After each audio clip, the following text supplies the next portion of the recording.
e prosseguirei. Irei contigo, onde quer que fores, meu Senhor.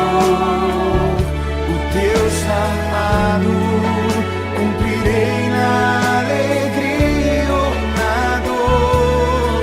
E toda vez que eu chorar ou quiser desanimar, o teu Espírito me consolará.